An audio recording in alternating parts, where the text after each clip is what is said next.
వాళ్ళు చంపుకుంటే ఆ కేసులో ఇరికిచ్చేది మా ఎమ్మెల్యే క్యాండిడేట్ను, మా కంటెస్టెడ్ మాకు ఎమ్మెల్యే క్యాండిడేట్ ఇరికిస్తూ ఉన్నారు. ఇంకా ఆశ్చర్యం ఏమిటో తెలుసా,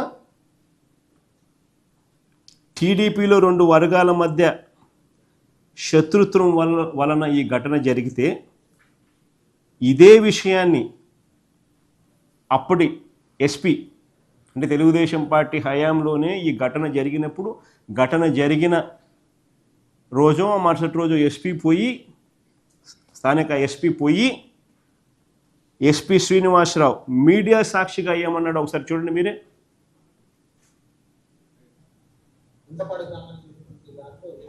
బోధులపాడు వద్ద ట్యూబెల్ మీద వచ్చినటువంటి జవిశెట్టి వెంకటేశ్వరరావు అలియాస్ మద్దయ్య మరియు జవిశెట్టి కోటేశ్వరరావును బ్లాక్ స్కార్పియోలో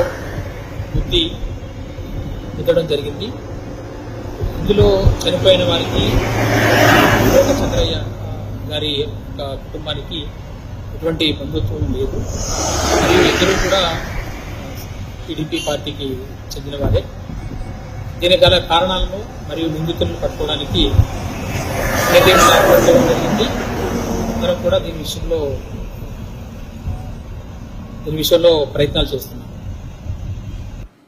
ఇద్దరు టీడీపీ వర్గీయులే.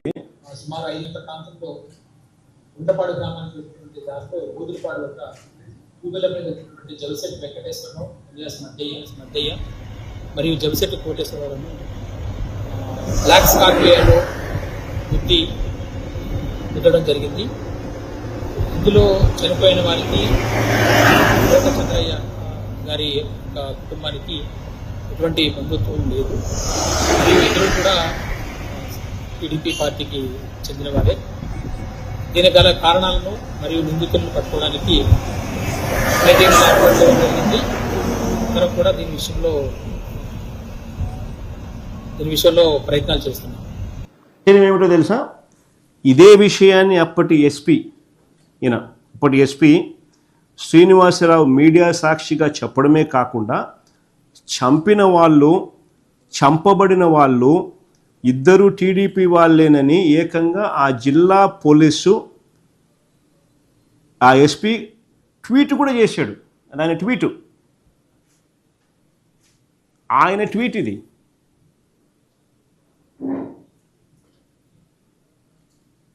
ట్వీటే కాదు, ఇంకా ఆశ్చర్యం, మరుసటి రోజు ఈనాడు పేపర్లో కూడా అదే రాశాడు. ఆధిపత్య పోరులో 2 టీడీపీ నేతలు దారుణ హత్య, పల్నాడు జిల్లాలో ఘటన, మాటేసి కారుతో దాడి. ఆ పారాగ్రాఫ్ చదవండి. పల్నాడు జిల్లాలో ఆధిపత్య పోరులో 2 తెలుగుదేశం పార్టీ నేతలు బలయ్యారు. అదే పార్టీకి చెందిన మరో ఇద్దరు వారిని దారుణంగా హత్య చేశారు. ఇది వాళ్ళ గజెట్ పేపర్, అది వాళ్ళ ఎస్పీ ట్వీటు.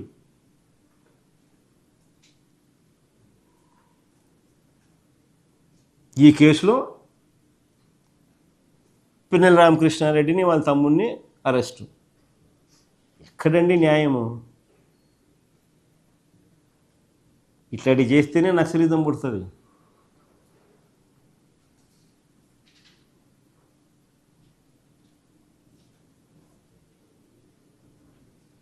ఎక్కడైనా న్యాయం ఉందా, ధర్మం ఉందా, ఏమైనా ఉందా అసలు?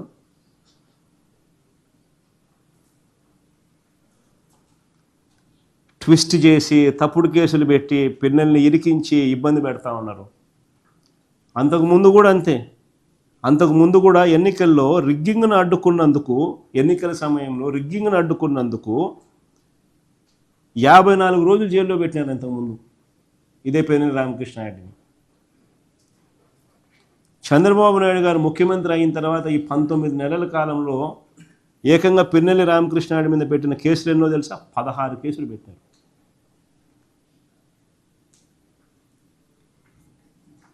ఏముందండి ఇది?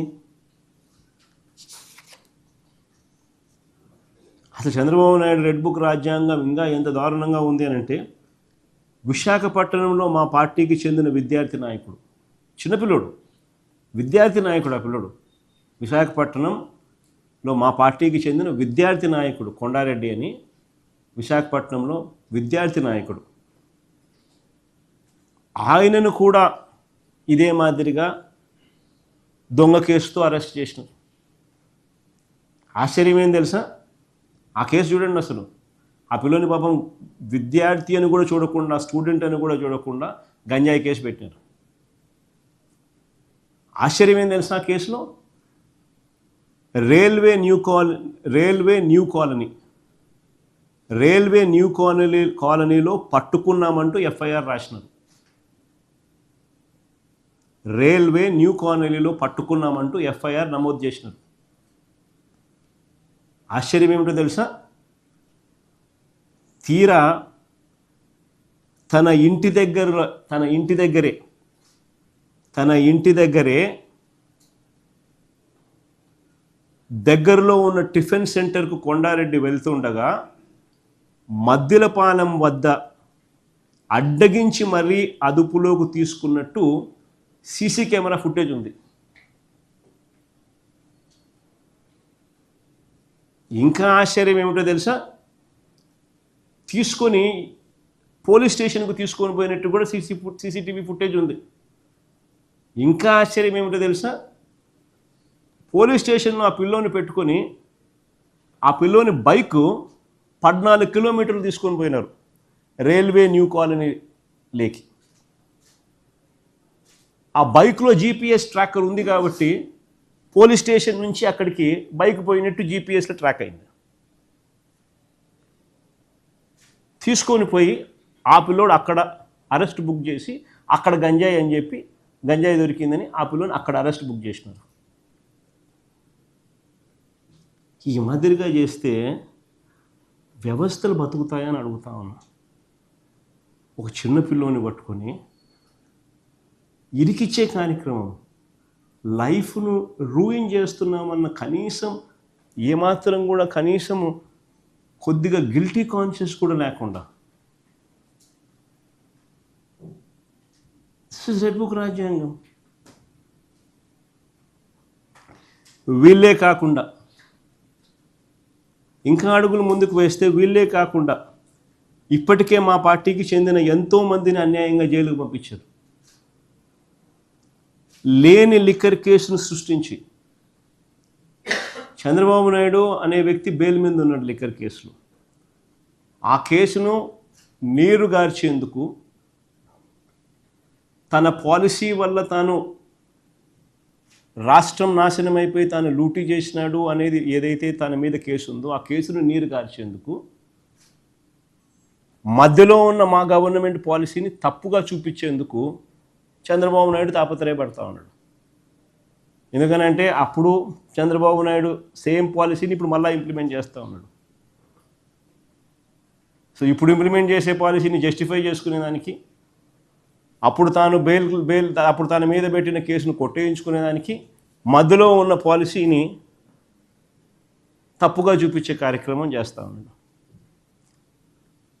ఆయనది ప్రైవేట్ షాపులు, ప్రైవేట్ మాఫియా, ప్రైవేట్ కథ. మన ఈ గవర్నమెంట్ షాపులు, రిస్ట్రిక్టెడ్ టైమింగు, అన్ని రిస్ట్రిక్షన్స్. సో ఈ పాలసీ మళ్ళీ తీసేసినాడు, మళ్ళీ ప్రైవేట్కి వచ్చేసినాడు. సో మళ్ళా డిస్ట్రిబ్యూషన్ అయిందే. మిథున్ రెడ్డిని లోపలేసినారు. మిథున్ రెడ్డికి బెయిల్ మంజూరు చేస్తూ జడ్జి రాసిన జడ్జిమెంట్ కాపీ ఒకసారి చదవండి. ఒకసారి ఎంత ఇదిగా జడ్జి రాసినాడంటే, అసలు ఎందుకు అరెస్ట్ చేస్తున్నారు, ఆయనకి ఏం సంబంధము అని ఏకంగా జడ్జి కూడా ఆశ్చర్యపోయి రాసే పరిస్థితిలో రాసినాడు జడ్జిమెంట్. లేని లిక్కర్ కేసు సృష్టించి చెవిరెడ్డి భాస్కర్ రెడ్డిని, మిథున్ రెడ్డిని, రిటైర్డ్ అధికారులు కృష్ణమోహన్ రెడ్డిని, ధనుంజయ రెడ్డిని, MNC company whole time director Balaji గోవిందప్పను, రాజ్ కసిరెడ్డిలను, వీళ్ళందరినీ నిర్బంధించినారు. ఒక లేని స్కామ్ ఉన్నట్టుగా చూపించేదానికోసం. ఆశ్చర్యం ఏంటంటే డబ్బులు 11 కోట్ల డబ్బులు దొరికినట్టుగా చూపిస్తూ ఉన్నారు. ఈ పిటిషనర్స్, ఈ బాధితులు కోర్టులో పిటిషన్ వేసినారు. ఆ 1100 కోట్లు ఏదైతే ఉన్నాయో దాని నోట్ నెంబర్స్, వాటి మీద ఉన్న నోట్ నెంబర్ల ద్వారా ఏ బ్యాంక్ అకౌంట్లో నుంచి డ్రా చేసినారు, ఎప్పుడు డ్రా చేసినారు వివరాలు చెప్పండి అని చెప్పి. వీళ్ళు పిటిషన్ వేసేసరికి వీళ్ళకు